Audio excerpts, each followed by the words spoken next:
ஏதாகும் ஏதாகாது என்பதனை யார் அறிவார் என்ற தலைப்பில் இசைத்துதி உரைத்தொடரில் இறை இசைத்தாய் காரைக்கால் அம்மையாரின் அற்புத திருவந்தாதிக்கு ஆசான் மா. செந்தமிழன் அவர்கள் அளித்த விளக்க உரை. நாள் 17. அனைவருக்கும் வணக்கம். இறை இசைத்தாய் காரைக்கால் அம்மை அருளிச் செய்த அற்புத திருவந்தாதி உரைத்தொடரின் இன்றைய தலைப்பு ஏதாகும் ஏதாகாதென்பதனை யார் அறிவார். இதற்குரிய உரை விளக்கத்தின் முதல் பாடல், மேலாய மேகங்கள் கூடியோர் பொன்விலங்கல் போலாம் ஒளி புதைத்தால் ஒவ்வாதே, மாலாய கைமா மதக்களிற்று காருரிவை போர்த்த போதம்மான் திருமேனி அன்று. மேலெழுந்து எங்கும் பரவிக்கொண்டிருக்கும் மேகக்கூட்டம் கூடி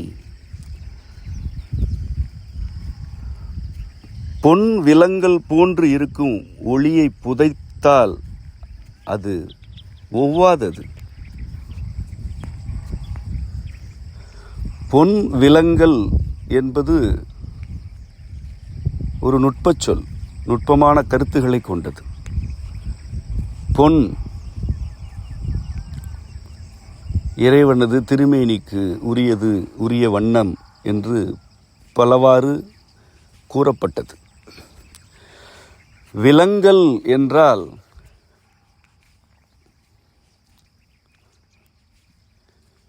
சிந்தாமல் சிதறாமல்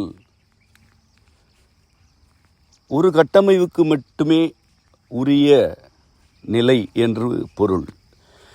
விலங்கு ஒருவருக்கு இடப்படுகிறது என்றால் ஆட முடியாது, அசைய முடியாது, ஓட முடியாது. அதுதான் விலங்கு. விலங்கு என்பது உயிரினத்தின் ஒரு வகைமையை குறிக்கும் சொல்லாகவும் இருக்கிறது. அது ஏன் அவ்வுயிரினத்திற்கு உரியது என்றால், அதற்கு முந்தைய உயிரினம் தாவரம் மற்றும் பறவை, புழு, பூச்சி ஆகியன. தாவரம் அசையாது, ஒரு குறிப்பிட்ட வடிவ அமைவில் இருக்காது. அது எங்கும் கிளை பரப்பும், எந்த கிளையை இழக்கும், மீண்டும் துளிர்க்கும். வரையறைக்கு அது எளிதில் ஆட்படாது. புழுக்கள், பூச்சிகள் ஆகியன வடிவ வளர்ச்சியிலேயே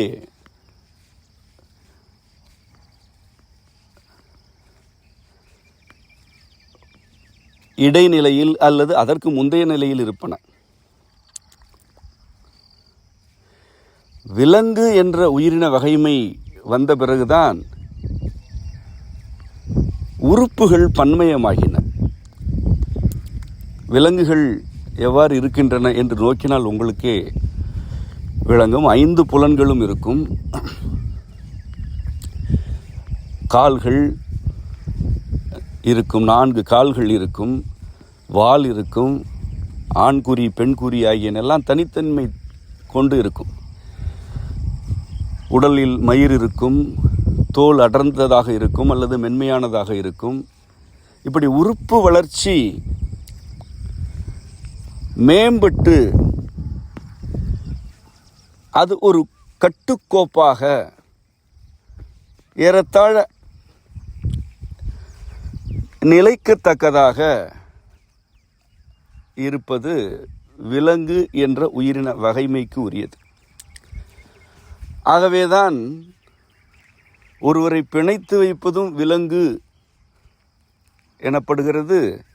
உயிரின வகைமைக்கும் விலங்கு என்ற பெயர் வழங்கப்பட்டது. பொன் விலங்கல் என்பது பொன் மேனி கொண்ட இறைவனது உருவம் இவ்வாறு ஒரு கட்டுக்கோப்பாக அசையாத்தன்மையுடன் இருக்கிறது என பொருள் தரும். அப்படிப்பட்ட பொன்விலங்கல் போன்ற ஒளியை மேகக்கூட்டம் புதைத்தால் அது ஒவ்வாது.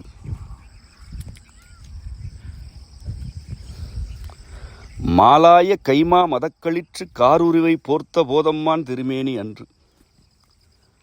மால் ஆய என்றால் மேலாய என்பதற்கு நிகரியாக அல்லது நிகர் சீராக வழங்கப்பட்டிருக்கிறது. இந்த ஆய என்பது ஒரு பரவிய என்று பொருள் தரும். ஆயம் என்பது ஒரு குறிப்பிட்ட கூட்டத்தாருடைய அமைவை குறிப்பது. அதிலிருந்து தான் ஆயர் எனும் சொல் வந்தது. ஒரு இடத்தில் இருக்க மாட்டார்கள், அதே நேரத்தில் எங்கும் திரிந்து கொண்டிருக்க மாட்டார்கள். ஒரு குறிப்பிட்ட பெரும்பரப்பெங்கும் பறந்து திரிவார்கள். ஆனால் தமக்கென்று ஒரு கட்டமைவு, ஒரு எல்லை வரையறையை வைத்திருப்பார்கள். அவர்கள் தான் ஆயர்கள். அது மேய்ச்சல் தொழில் அவ்வாறானது.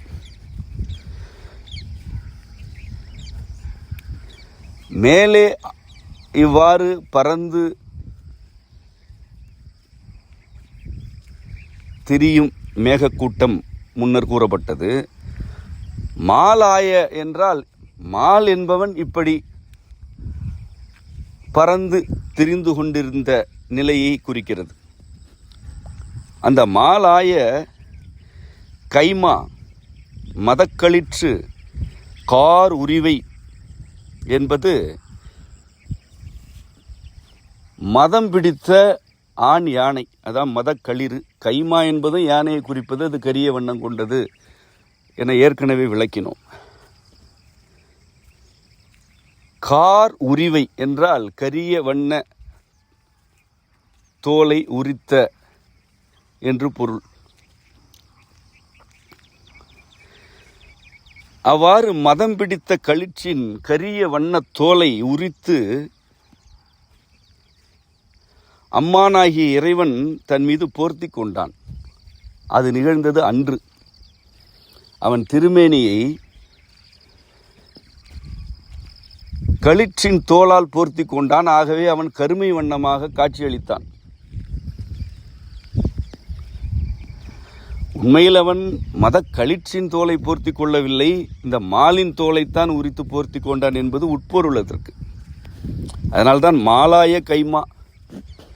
மால் இப்படி பரவி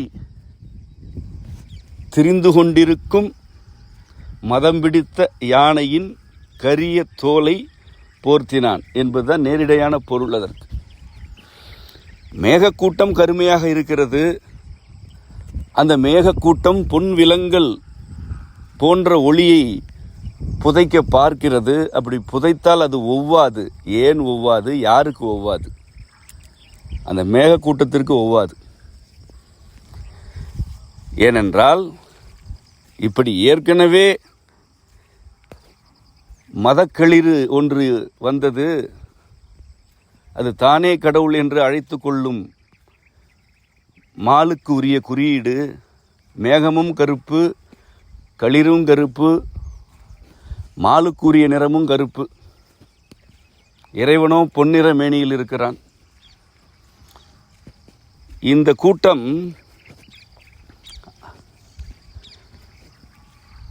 இறைவனால் தோலுரிக்கப்பட்டு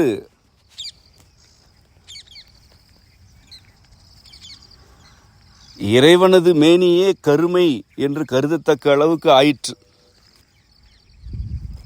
இதிலிருந்து என்ன கூற வருகிறாள் என்றால்,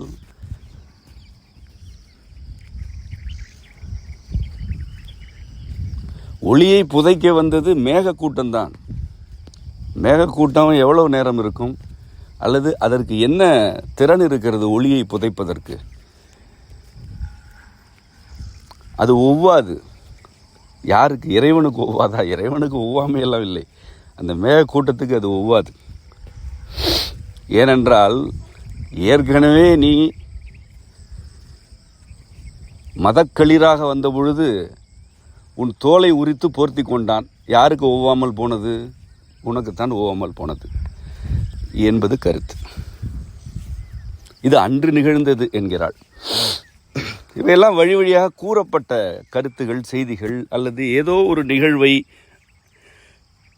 அடிப்படையாக கொண்ட கதையாடல்கள். அதில் உள்ள செய்திகள் எக்காலத்துக்கும் உரியன, கதைகள் வழக்கொழிந்து போவன. நாம் செய்திகளைத்தான் எடுத்துக்கொள்ள வேண்டும்.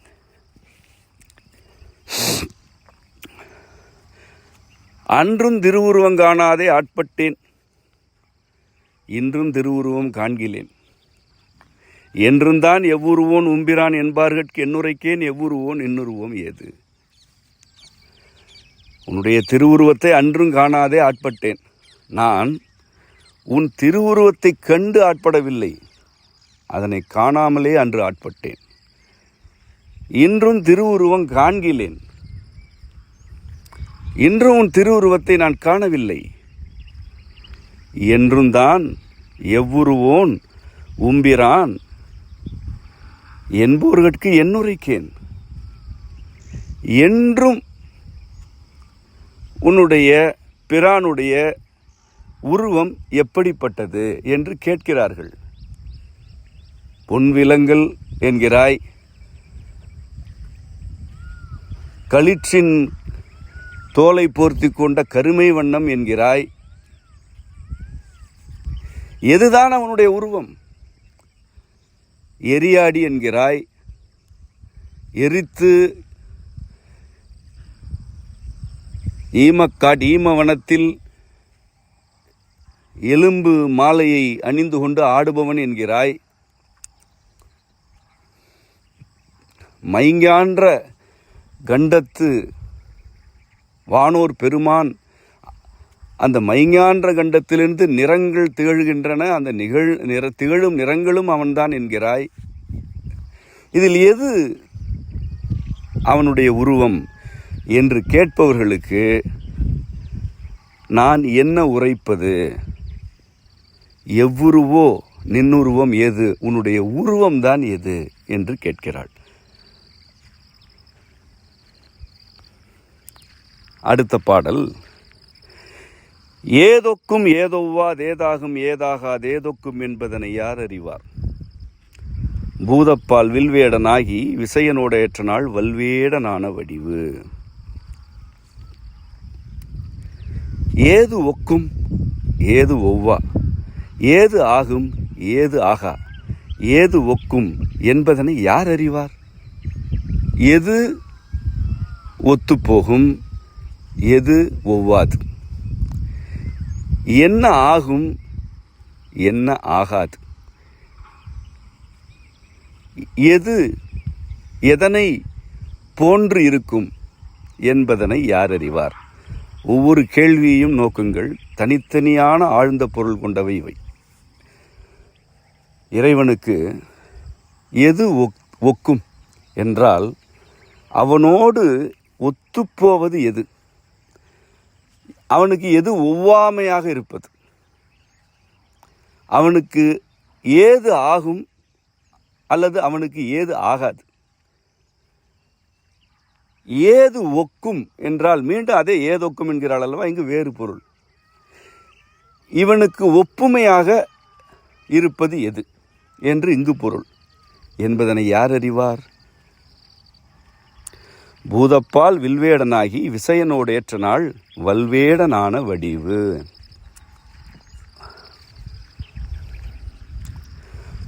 இது மிக இன்றியமையாத கருத்து. பூதப்பால் வில்வேடன் என்பது ஒரு குறியீடு. விசயன் என்பவன் அர்ஜுனன் என அழைக்கப்படும் ஒரு கதை மாந்தன் அல்லது புராணத்தில் குறிப்பிடப்படுபவன். அவன் வில் வித்தையில் தனக்கு ஒப்புமையாக எவருமே இல்லை என்ற நிலையில் இருந்தவன். அவ்வாறு திறன் கொண்டவன் என்பதில் எந்த மாற்று கருத்தும் இல்லை.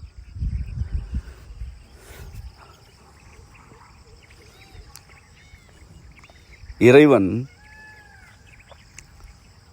அப்படிப்பட்ட அந்த விசயனை தன் வில்லோடு ஒரு நாள் காட்டில் ஏற்கிறான் என்றால் அவனோடு மோதுகிறான் என்று பொருள். இறைவன் அவனோடு மோதுகிறான் என்றெல்லாம் கூறக்கூடாது. ஆதலால் ஏற்றல் என்று கூறப்படுகிறது. இது ஒரு வழக்கம்தான். ஒரு போரை ஏற்றல், அழைப்பை, போருக்கான அழைப்பை ஏற்றல் என்று கூறும் முறை இது.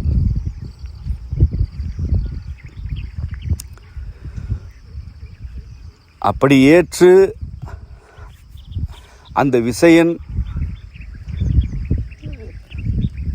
வீழ்த்தப்பட்டான் அல்லது தோற்கடிக்கப்பட்டான் என்பது செய்தி.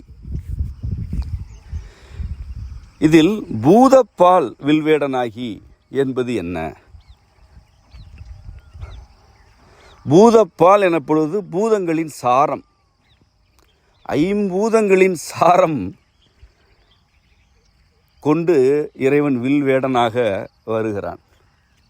அதாவது ஒரு மாந்த வடிவில் வேடனாக அவன் வருகிறான் என்று இதற்கு பொருள். இந்த ஐம்பூத சாரம் அல்லது பூதப்பால் என்பது என்ன? ஆகாயம், காற்று, வெப்பம், நீர், நிலம் ஆகியன பூதம் 5. ஆகாயம் வடிவமற்ற ஒரு உருவற்றது. அது விரியும், சுருங்கும். அது எந்த அளவுக்கும் ஆட்படாது. இங்கிருக்கும் அங்கிருக்கும் எல்லாமே அதுதான். காற்று ஒரு இடத்திலிருந்து இன்னொரு இடத்துக்கு அசைந்து கொண்டே இருப்பது. அது ஓரளவிற்கு மேல் வடிவத்திற்கு ஆட்படாது.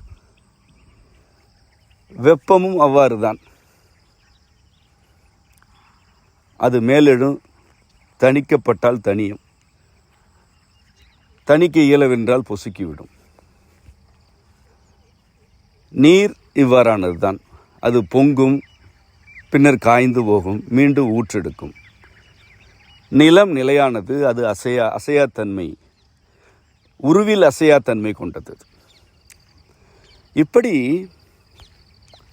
5 பூதமும் தனித்தன்மைகளை கொண்டன. இவை எல்லாவற்றுக்கும் அடிப்படை என்ன என்றால், எந்த பூதம் எப்படி இருக்கும், எப்பொழுது எப்படி இருக்கும், எதை செய்யும் எதை செய்யாது, இதற்கு எது ஒவ்வும் எது ஒவ்வாது என்று கணிக்க இயலாது. அதுதான் முந்தைய பாடலில், இதே பாடலில் கூறுகிறாள்.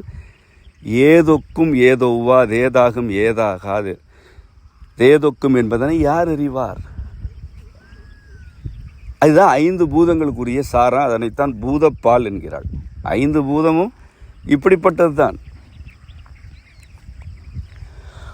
அப்படி என்ன செய்யும் அல்லது என்ன செய்ய போகிறது, இதற்கு எது ஒத்துப்போகும் எது ஒத்துப்போகாது, இதற்கு ஒப்புமையாக இருப்பது எது அல்லது இதன் தனித்தன்மை என்ன என்று எதனையுமே அறிந்து கொள்ள இயலா தன்மை கொண்டவை ஐம்பூதங்கள். அந்த ஐம்பூதங்களின் சாரத்தை உள்வாங்கிய வில்வேடனாக இறைவன் வந்தான். இது ஏன் கூறப்படுகிறது என்றால், ஒரு காட்டில் விற்போரில் ஈடுபடும் பொழுது நேருக்கு நேர் நிற்க இயலாது. மறைந்திருந்துதான் தாக்குவது வழக்கம். அதற்குத்தான் காடு தேர்ந்தெடுக்கப்படுகிறது. மறைவாக இருந்து அம்பெய்து கொள்வதற்காகத்தான் காடே தேர்வு செய்யப்படுகிறது. நேருக்கு நேர் நின்று போரிடுதல் வேறு. அதற்கு போர் என்று பெயர். இது வேட்டை. வேட்டை என்ற சொல்லே மறைந்திருந்து அடிப்பது தான். வேடு என்பது மறைவு. அதனால்தான் மறைந்திருப்பவர்கள் வேடர்கள்.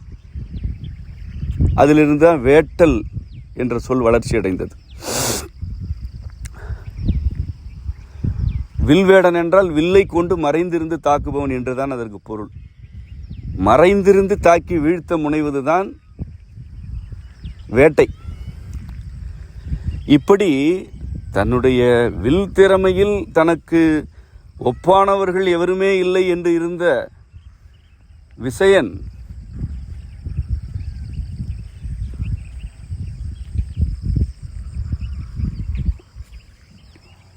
வேடனாக வந்த இறைவனை அழைக்கிறான். இறைவன் அதனை ஏற்கிறான். ஆனால் வந்த வேடன் பூதப்பால் கொண்டவன்.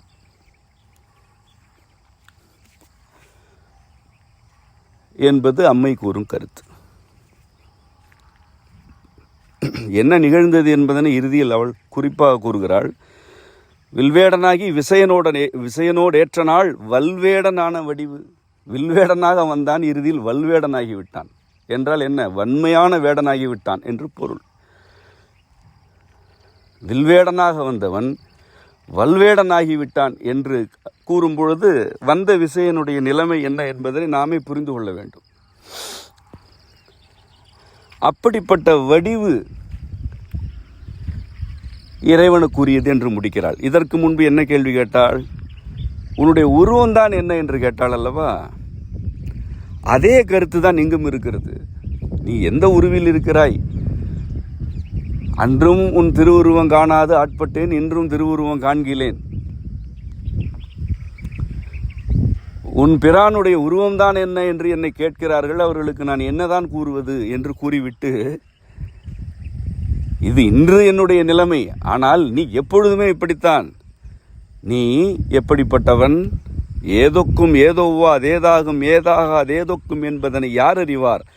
பூதப்பால் வில்வேடனாகி விசயனோட ஏற்ற நாள் வல்வேடனான வடிவு. அதுதான் உன் வடிவு. இதுதான் இப்படித்தான், அதுதான் அப்படித்தான் என்று இருப்பது அல்ல. எதுவும் எப்படியும் என்று இருப்பது உன் வடிவு. அதுதான் உன்னுடைய வடிவு என்பதனை கூறுவதற்காக அந்த விசயன் இறைவனை வேடன் என கருதி அழைத்த ஒரு செய்தியை இங்கு பதிவு செய்கிறாள். இது அம்மை மட்டும் பதிவு செய்த கருத்தல்ல.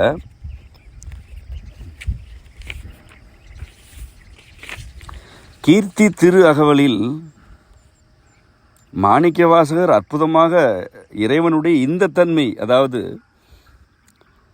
ஏதொக்கும் ஏதோவா ஏதாகும் ஏதொக்கும் என்பதனை யார் அறிவார் என்ற அந்த கருத்தை கீர்த்தி திருவகவல் முழுவதுமே எழுதியிருக்கிறார். கிட்டத்தட்ட கீர்த்தி திரு அகவலின் சாரமான கருத்து இதுதான்.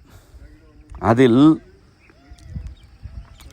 குருந்தின் கீழ் அன்றிருந்த கொள்கையும் பட்டமங்கையர் பாங்காயிருந்தங்க அட்டமா சித்தி அருளிய அதுவும் வேடுவனாகி வேண்டுரு கொண்டு காடது தண்ணீர் கறந்த கள்ளமும் என்று கூறுகிறார். இதே கருத்துதான். வேடுவனாகி வேண்டுரு கொண்டு காடது தண்ணீர் கறந்த கள்ளமும். இறைவன் வேடுவனாகினான், வேண்டும் உரு கொண்டு விட்டான். அவன் என்ன உருவாக வேண்டும் என்று கருதுகிறான் அந்த உருவாக, மரம் என்றால் மரமாகிறான், மான் என்றால் மானாகிறான், பறவை என்றால் பறவையாகிறான். இதுதான் பூதப்பால் எனப்படும் ஐம்பூத சாரம். ஒரு நிலைக்கு ஆட்படா தன்மை எல்லாவற்றுக்குமே எல்லா பூதங்களுக்கும் உண்டு. நிலம் என்ற ஒரு பூதம் மட்டும்தான் நிலைக்கு ஆட்படும். அது உரு நிலை. அது உரு. ஆட்படா தன்மையில் இருப்பது வடிவம்.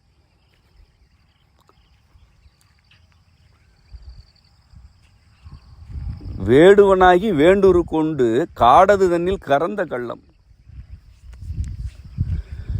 காட்டில் கறந்தல் என்ற காட்டில் மறைந்திருத்தல், மறைந்து போதல். அப்படி இதுதான் உருவம் என்று தன்னை காட்டிக்கொள்ளாமல் எந்த உருவமாகவும் வெளிப்படும் தன்மை இறைவனுக்கு உண்டு. அதில் வியப்பதற்கெல்லாம் எதுவுமே இல்லை. உண்மையில் அவனுக்கென்று உருவமே இல்லை, அவன் எந்த உருவத்திலும் அடங்குவதும் இல்லை. ஆனால் கருத்து என்ன என்றால்,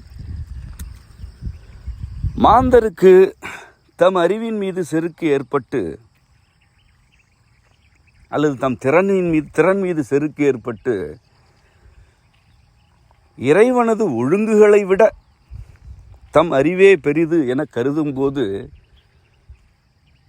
இறைவன் அவ்வாறு செருக்குடையோரை சந்திக்கிறான். ஏனென்றால் அந்த செருக்கு இறைவனை நோக்கிய ஒரு அழைப்பு, போருக்கான அழைப்பு. அது இங்கே இருப்பவற்றை விட, படைக்கப்பட்டவற்றை விட என் அறிவு பெரிது என்று ஒருவர் கருதுகிறார். என்றால் அது இறைவனை நோக்கிய அழைப்பு தான். அந்நிலையில் அந்த ஒழுங்குகள்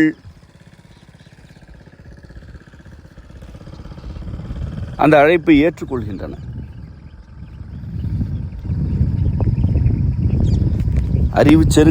அறிவுதான் பெரிது என செருக்கு கொள்கிறாயா? இதனை நாங்கள் ஏற்கிறோம் என்று அந்த 5 பூதமும் அந்த அழைப்பை ஏற்கின்றன. இது ஊழிக்காலம் என்கிறோம். இயற்கை மீதான கொடுந்தாக்குதல் அறிவின் செருக்கு. நாங்கள் இவற்றை அறிந்து கொண்டோம், இவற்றை சுரண்டுகிறோம், பயன்படுத்துகிறோம், அல்லது இவை அழிந்தாலும் எங்களுக்கு அக்கறை இல்லை, எங்கள் இச்சைகளே எங்களுக்கு பெரிது என்று ஒரு கூட்டம் இருக்கிறது. இது இறைவனது ஒழுங்குகளுக்கு எதிரான நேரிடையான அழைப்பு. இறைவன் அதனை ஏற்கிறான், முழுமையாக ஏற்கிறான். வந்து பொருது அல்லது வந்து மோது என்கிறான். அவ்வாறு இயற்கை ஒழுங்குகளை சீர்குலைக்கும் போது இதுதான் நிகழும், அது நிகழாது என்று சீர்குலைப்போரால் கணிக்கவே இயலவில்லை. விளைவாக ஒருபுறம் எரிமலைகள் பொங்கிக் கொண்டிருக்கின்றன, ஒருபுறம் கடுஞ்சூறையும் புயலும் புவியை சுற்றி சுழன்று வலம் வந்து கொண்டே இருக்கின்றன. நிலம் நடுங்குகிறது, மலைகள் பிளக்கின்றன, நிலம் சரிந்து சரிந்து கூட்டம் கூட்டமாக பலி நிகழ்ந்து கொண்டிருக்கிறது. நோய் பெருக்கம் நிகழ்ந்து கொண்டிருக்கிறது. எந்த நோய்க்கும் இதுதான் தீர்வு என்று எவராலும் கண்டறிய இயலவில்லை.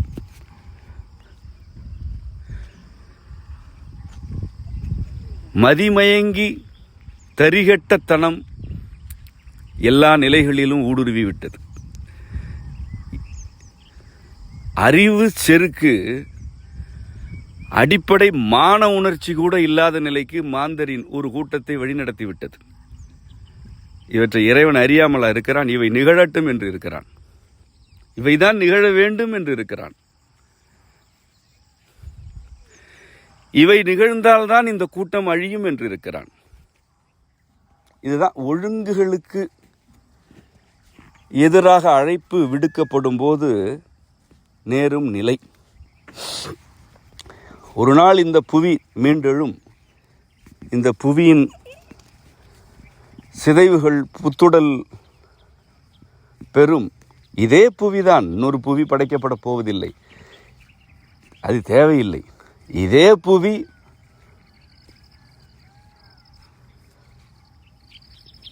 புத்தாக்கம் பெற்று மீண்டெழும். அவ்வாறு அது புத்தாக்கம் பெற்று மீண்டெழும் பொழுது இந்த செருக்குடன் ஆடிய கூட்டம் இருக்காது. ஊழி என்பது ஆக்கமும் அழிவும் ஒருங்கே நிகழ்வது என கூறியிருக்கிறோம். இந்த கூட்டம் அழியும், ஆக்கம் இடையறாமல் நிகழும். இது இக்காலத்திற்குரிய செய்தி. அம்மை காலத்தில் வேறு செய்தி இருந்திருக்கும். ஆனால் எல்லா செய்திகளுக்கும் அடிப்படையான மறைக்கருத்து தான் இந்த ஏதொக்கும் ஏதோவாது ஏதாகும் ஏதாகாது ஏதொக்கும் என்பதனை யார் அறிவார் என்பது. இதெல்லாம் மந்திரம்.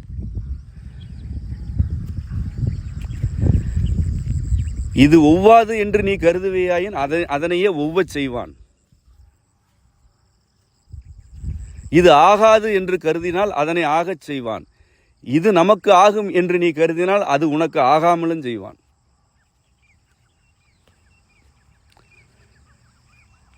இதனை நீங்கள் நன்கு புரிந்து கொள்ள வேண்டும். இது மந்திரம். இறைவனது ஒழுங்கு அல்லது இறைவனது படைப்பொழுங்கு எனப்படுவது நம் அறிவிற்கு அப்பாற்பட்டது என்பது எளிமையான உண்மை. இதனை நாம் படைக்கவில்லை. ஆகவே இதனை சிதைக்கும் உரிமை நமக்கு இல்லை. இந்த ஒழுங்கோடு ஒழுகுவோம் என்று இருப்பது எளிமையான வாழ்க்கை, எளிமையான மனநிலை. சிதைப்பதற்கு துடித்து பல வேடம் தரித்தால் எல்லா வேடங்களுக்கும் அடிப்படையாக இருக்கும் பூதச்சாரத்தையே வேடமாக அணிந்து கொண்டு வந்து நிற்பான் அவன்.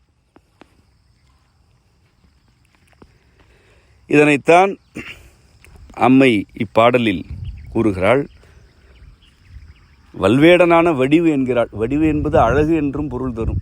அப்படி வல்வேடனாக வந்த பொழுது அவன் வடிவாக இருந்தான் என்றும் பொருள் தரும். வடிவு என்பது ஒரு உருவிற்கு அடங்காத தன்மை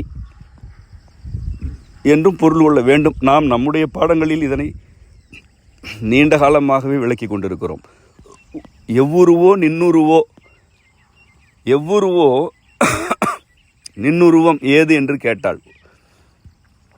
உன்னுடைய உருவம் எது என்று கேட்டாள். இங்கே என்ன பதில் கூறுகிறாள்? அவளை விட என்ன கூறுகிறாள்? வடிவு என்று கூறுகிறாள். உருவத்தை வரையறுத்து கூற இயலாது, ஆனால் அவன் வடிவமாக இருப்பான். வில்வேடன் என்று வந்தானே, அதுவும் அவனுடைய வடிவம், அது அவனுடைய உருவம் அல்ல. ஏனென்றால் அது ஒரு மாந்த பிறப்பு. ஒரு வேடன் இருந்திருக்கிறான், அந்த வேடன் விசயனை வீழ்த்தி இருக்கிறான், இதுதான் செய்தி. ஆனால் அவன் விசயனை வீழ்த்துவதற்கு இறைவனுடைய பூதச்சாரம் அவனுக்கு பாலாக வழங்கப்பட்டிருக்கிறது. இந்த பூதப்பால் குடித்த ஒருவன் விசயனை வீழ்த்தியிருக்கிறான், அதுதான் செய்தி. இறைவனே வேடம் தரித்து வந்தான் என்று கூறுவது உருவகம். இறைவன் உருவமற்றவன், உண்மையில் அவன் வடிவமற்றவன். அவனையெல்லாம் அப்படி குறுக்கிவிடக்கூடாது. அவன் ஒரு மாந்தரை இறைவனோடு ஒப்பிடுவது பெரும்பாவம். முன்னோர் அப்படி உரைக்கவில்லை. கருத்து என்ன என்றால், மாந்த வடிவில், மாந்த உருவில் இறைவனது பூதப்பால் எனப்படும் ஐம்பூத சாரத்தை உட்கொண்ட ஒருவன் விசயனை வீழ்த்தினான் என்பது கருத்து.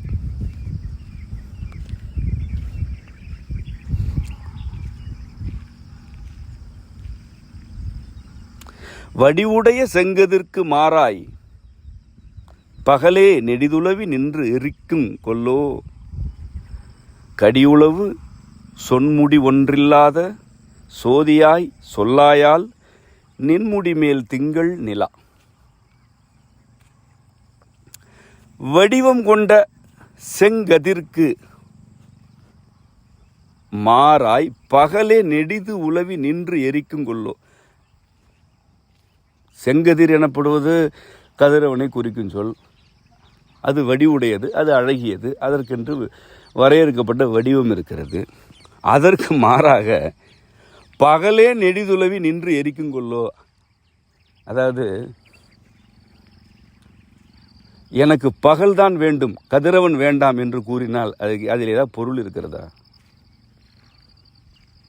அதனைத்தான் கூறுகிறாள். எனக்கு பகல் வேண்டும், கதிரவன் வேண்டாம் என்று கூறுவது எப்படிப்பட்டதோ அப்படிப்பட்டது என்று கூறுகிறாள். பகலே நெடிது உளவி நின்று எரிக்கும் கொள்ளோ. எரி என்பது வல்லின ரி.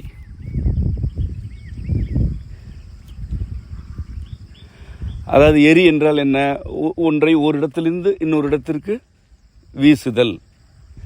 பகலே இந்த அண்டத்தில் நின்று பரவட்டும் அல்லது எரியட்டும், தன்னைத்தானே எரிந்து கொள்ளட்டும் என்பது தகுமா? செங்கதிர் தானே பகலாக வெளிப்படுகிறது. ஆனால் பகல் என்று ஏதோ ஒன்று தனியாக இருப்பது போலவும் செங்கதிர் வேண்டாம், பகலே பரவட்டும், எரிந்து தன்னைத்தானே எரிந்து கொள்ளட்டும் என்பது தகுமா என்ன? கடி உளவு சொன் முடி ஒன்றில்லாத சோதியாய் சொல்லாயால் நின்முடி மேல் திங்கள் நிலா. கடி உளவு சொன் முடி ஒன்றில்லாத. கடி என்றால் விரைந்து என்று இவ்விடத்தில் பொருள். கடி உளவு விரைந்து உளவும், இருப்பவற்றையெல்லாம் அறுத்து விரைந்து செல்லுதலை கடிதல் என்று கூறுவது மரபு. கடி உளவு சொன் முடிவு ஒன்றில்லாத. சொன்முடிவுனா சொல் முடிவு. ஒன்றில்லாத சோதியாய், சொல்லில் முடித்துவிட இயலாத, சொல்லால் கூறி முடித்துவிட இயலாத, அப்படிப்பட்ட சொல்லால் இது இப்படித்தான் கடிது விரைந்து உலவுகிறது என்று சொற்களால் அதனை முடிவாக கூற இயலாது. அப்படி விரைவாக அது உலவுகிறது. அவ்வாறு கடிது உலவும் சோதியாய். சோதி என்றால் உங்களுக்கு தெரியும், சோதி என்பது வெப்பத்தின் வெளிப்பாடு. சொல்லாயால், சோதியாய் சொல்லாயால், அப்படிப்பட்ட சோதியானவனே சொல்லாயால் சொல்ல மாட்டாயா? நின் முடிமேல் திங்கள் நிலா, உன் முடிமேல் இருக்கும் திங்கள் நிலா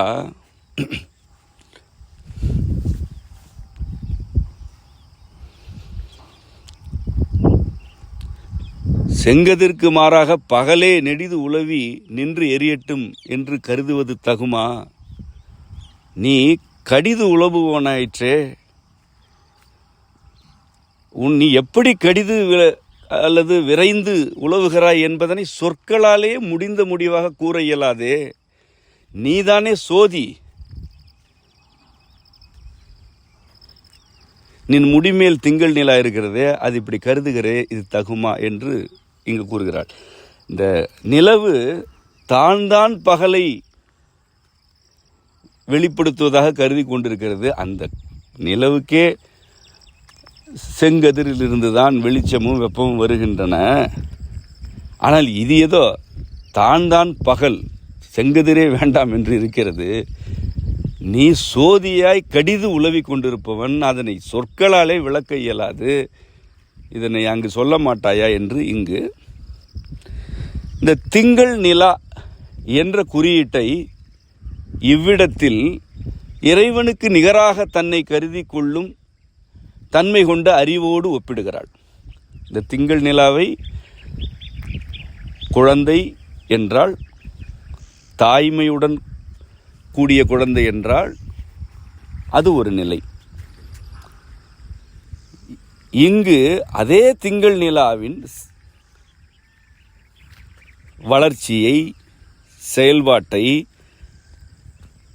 செருக்குகளோடு ஒப்பிடுகிறாள். இப்படி மாறி மாறி இடத்திற்கிடம் ஒப்பிட்டிருக்கிறாள். பாடல்களின் தொடர்ச்சியில் தான் அது விளங்கும்.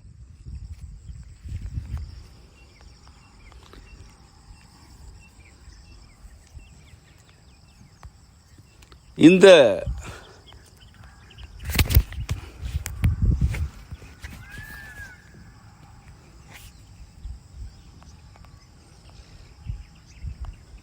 மேலாய மேகங்கள் என்று தொடங்கிய பாடலில் இருந்து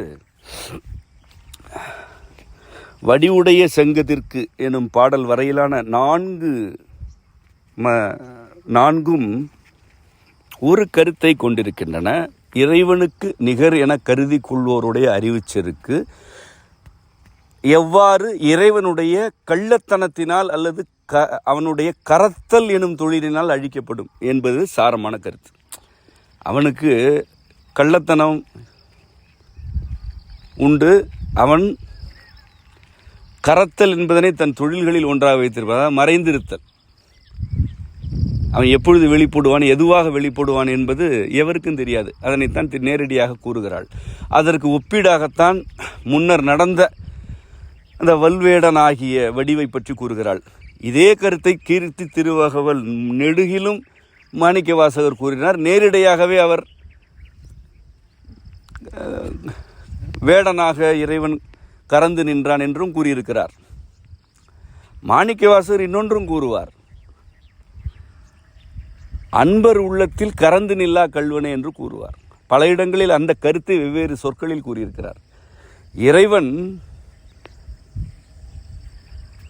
அன்பருடைய உள்ளத்தில் மட்டும் மறைவாகவே இருக்க மாட்டான். அங்கு அவன் வேடன் அல்ல, அவன் வெளிப்படுபவன். கறந்து நில்லா கல்வன் என்று மாணிக்க வாசகர், அதாவது நீ கல்வன் தான், மறைந்திருப்பவன் தான், ஆனால் அன்பருடைய உள்ளத்தில் மட்டும் மறைந்து கொள்ள மாட்டாய் என்று கூறுவார்.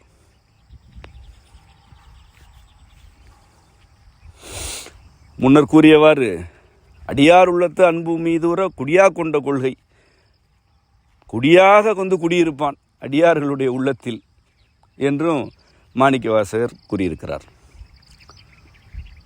ஓராதார் உள்ளத்து ஒளிக்கும் ஒளியானே என்று இதே கருத்து தான் மாணிக்கவாசகர் கூறியது. இருக்காதவர்கள் இறைவனே யாவும் என்று அந்த ஒற்றை கருத்தில் ஓர்ந்து இருக்காதவர்களுடைய உள்ளத்தில் ஒளிப்பவனவன்.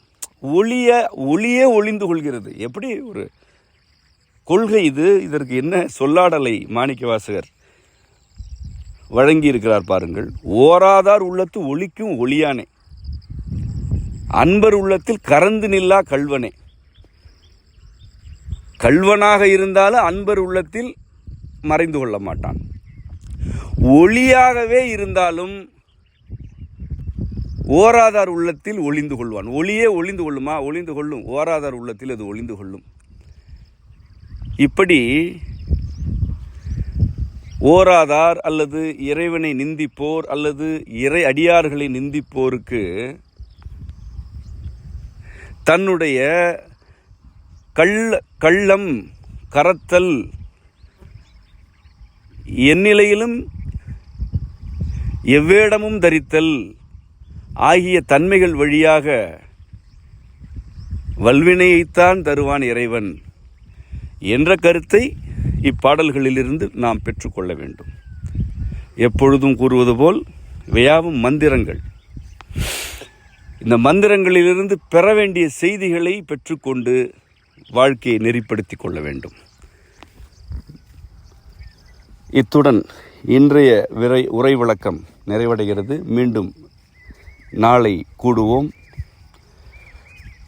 101 பாடல்களில் எஞ்சியவற்றையும் இவ்வாறே உள்வாங்கி பருகி அம்மையின் அமுதத்தை உட்கொண்டு நெறிப்படுவோம்.